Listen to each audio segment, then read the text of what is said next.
It is Shan and RJ here on 105 through the Fan. Shan is out. He is out sick. A little bit of the sniffles. Bobby Belt, Peyton and Ryan alongside. And it is time for the head coach of your Dallas Cowboys, the great Mike McCarthy, brought to you by Black Rifle Coffee, the official coffee of the Dallas Cowboys. Good morning, Coach. How we doing?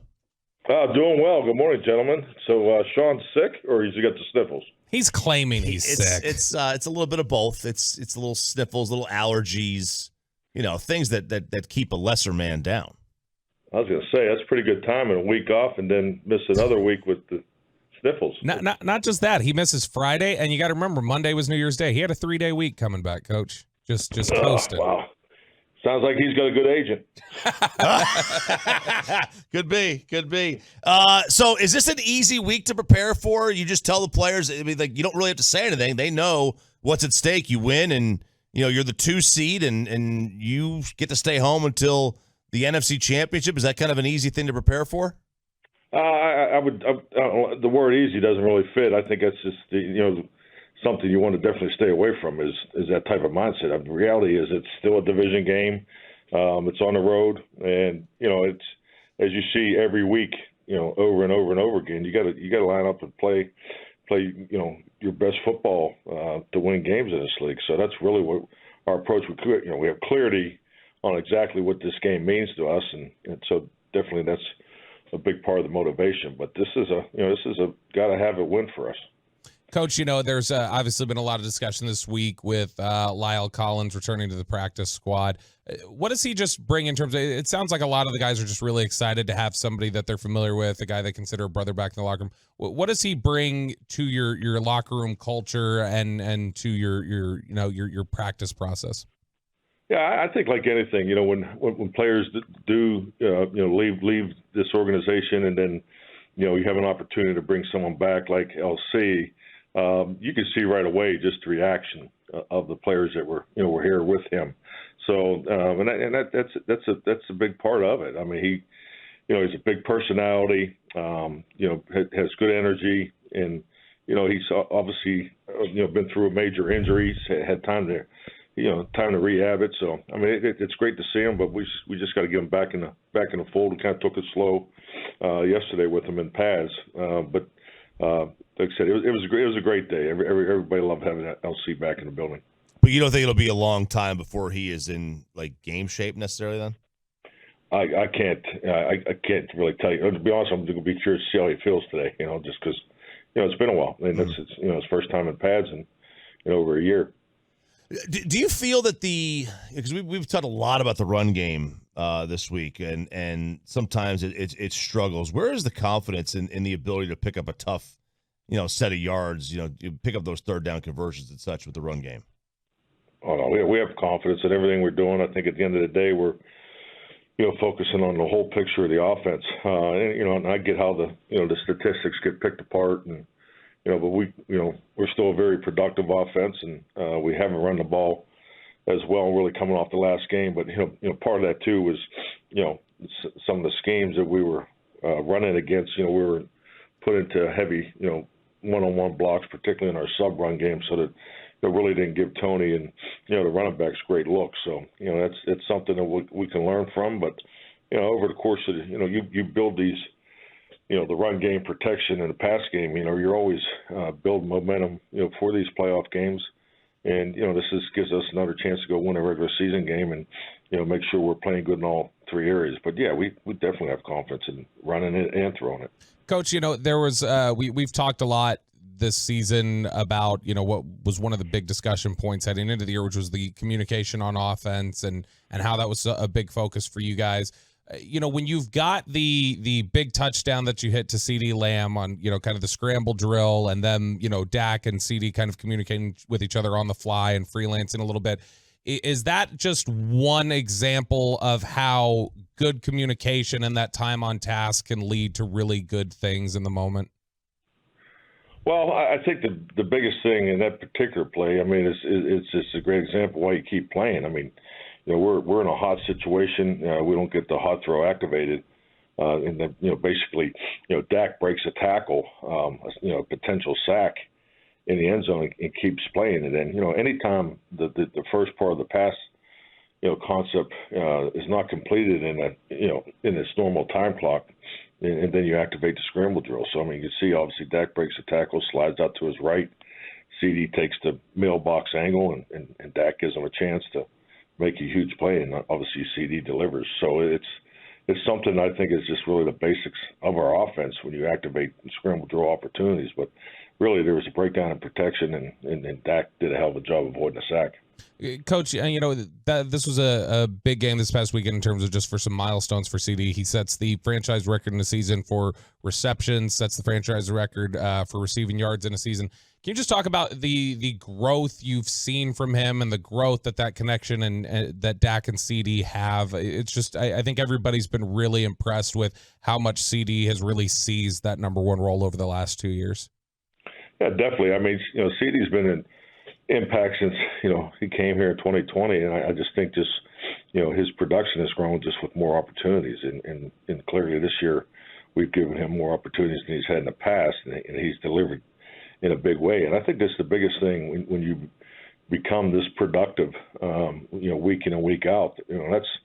That's a big responsibility, and it is a task to do this over and over again, because the defense is over there, trying to double them or roll their coverage to them and so forth. So just his sustainability and his durability, through this season has been so impressive. We're talking with Dallas Cowboys head coach Mike McCarthy here on 105 through the Fan. Coach, one more thing on CeeDee, just really quickly. There was a lot of discussion in the media and stuff like that about the idea of him taking on that number one receiver role and having the mentality of being a number one. Is that a discussion point we overblow, or do you think that's a real mentality that receivers have to step up into and welcome as being the guy, being the number one guy? Well, it depends on the way your offense is designed, but yes, absolutely. I mean, there's more opportunity gathers more responsibility, and it just going back to my answer before, it's his ability to do it week in and week out, because we all understand it.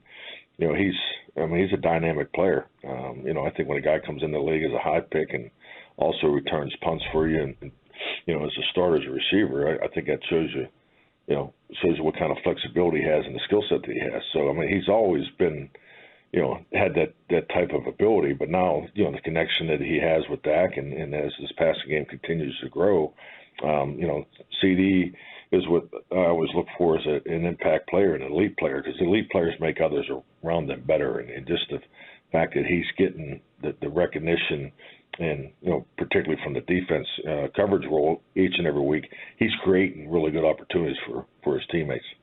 Mike McCarthy joins us here at 105 through the Fan. How's Tyler Smith's health? Good. He's getting better.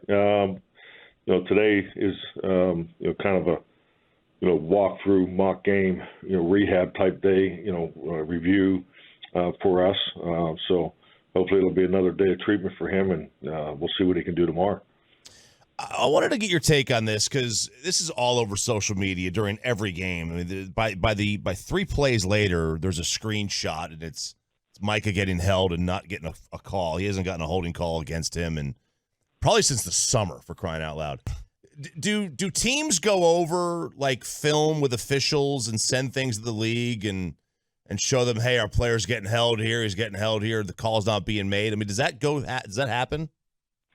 Yeah, definitely. I mean, there's a process that's been going on. I mean, pretty much I think as long as I've been a head coach. So you're able to send in 10 plays a week, and ask them for clarification. So there is communication between the head coach and the officiating department. Then there's follow-up questions and conversations that you have if you want to have talk about something big. But the reality of it is we're coaches and players, we're responsible for our performance and evaluating and regulating our training to be better, and I'm sure the officials have a similar process. Coach, there was obviously a lot of discussion about the whole 2-point conversion thing and reporting eligibility and everything like that. And Dan Campbell had talked about how he had, had discussions with the officials about his plans before the game. More specifically, that not on the actual play, but just kind of the broad concept again of talking with officials and communicating things. Is that something that you've engaged with a lot over your career? Is just like, hey, just so you guys have a heads up, this is what we're doing. I don't want you to be caught off guard with it. I don't want you to be confused by what we're doing here when we pull this out in the middle of the game. Yeah, always. You do it. You know, I've always done it in the pregame 90-minute meeting. You know, you have a chance to talk to the officials, and if they say you have anything, you know, unusual, unbalanced, you know, obviously we call it a jumbo tight end, or just, you know. So there's always a heads up, and you give them the numbers and so forth. And if you have anything different, you know, I normally talk to them. So. But, you know, also I've seen it go the other way too. So I don't even want to get into specifics. So that conversation really, you know, it's just like anything. You know, it's the crew in the white hat, you know, really determines how some of those crews handle that information and what they do with the information. You know, so as you evaluate those conversations, are they productive? Are they not productive? So I mean, those are things that I've watched change throughout my time as a head coach. But yes, you have an opportunity to tell the officials everything and anything in pregame if you choose. You know, Coach, one of the things that's definitely changed since in your time in the league is the aggressiveness of teams, and both you guys in last week were, you know, pretty aggressive down the stretch. I love the aggressiveness. But just take us through the philosophical changes that's happened. Like, you know, they went for 2 at the end. That's something that never would have happened, you know, years ago. And then, you know, you guys threw the ball on second down, and as opposed to just milking the clock because you wanted to keep possession and not even give them a chance to win. How different the philosophies are, and why teams will go for 2 at the end like that. Well, I think it's, you know, there's always an analytics component to it. You know, we have a game management crew. We have one individual that clearly watches the clock, you know, nonstop throughout the whole game. So, you know, those are the conversations that are going on the headsets. So yeah, do I think it's more aggressive? I think the league's as competitive as it's ever been. I think the analytics effect of, you know, shining a bright light on it, and really the numbers tell you to be more aggressive if you just look at the, you know, the computer outputs. So, but I've never totally, you know, bought into just the analytics, the black and white of it. I think there's ebb and flow to every game. I think you got to recognize the other variables that go on in the game to tell you to, you know, pump the brakes or keep your foot on the gas. And, you know, that's just the way I've always done it. So, and I get the critique because if you're aggressive and it doesn't work, then you're a dumbass. And if you're conservative and that doesn't work, you're even a bigger dumbass. So I mean, I understand it, but there's other conversations that go on during the game about, you know, what we think to do. Because, you know, just clearly when we started that series after the turnover, you know, we're first and 10, and you know, we're second and 3, and then we get the penalty, and so now we're in that dead area out there. We're a little bit outside of the field goal range that we like, and so we're trying to get half of that back. And so you got to make a decision. Are you going to go and try to, you know, win the game right there on offense? And, you know, and a big part of that is, you know, what are you expecting from them defensively? We were expecting pressure. We got it.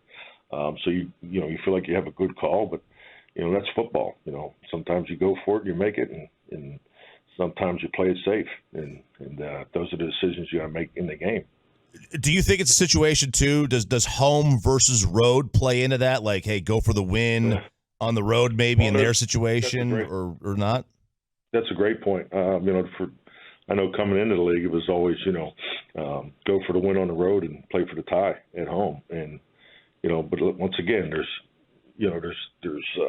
mathematics that support that, and then there's also, you got to recognize what's going on that particular game, particularly inside of that game, because, you know, momentum does factor in the outcome of games, and there's no statistics to really to support that. So you got to be in tune with the ebb and flow of the football game. Last one for you here, Coach. Obviously, you guys finished 8-0 at home this year. That's now 16 straight at home. Just talk about, as this season wraps up, the regular season, what a point of pride that's been for you guys, your performance at home, and what a point of pride do you think it's been for this fan base to turn AT&T Stadium into such a big home field advantage? I mean, I just can't say enough about the fans because it just seems like every time you walk out the field, you're thinking, man, I think that was the best crowd ever, and I feel like we've been saying it the last 2 years consistently, and just the way they bring the juice. You know, going out there, you know, Saturday night against the Lions. I mean, you know, you can see it right away. I mean, our fans are incredible, and our team feeds off it. And winning your home games has always been important in this league, and we're doing a great job of it right now. And you got to give our fans a lot of credit. Hey, Coach, best of luck this weekend getting that 2 seed. We'll talk to you next week. All right, man. You guys have a great weekend. Thank you. All right, you too. Mike McCarthy, head coach of the Cowboys, brought to you by Black Rifle Coffee, the official coffee of the Dallas Cowboys.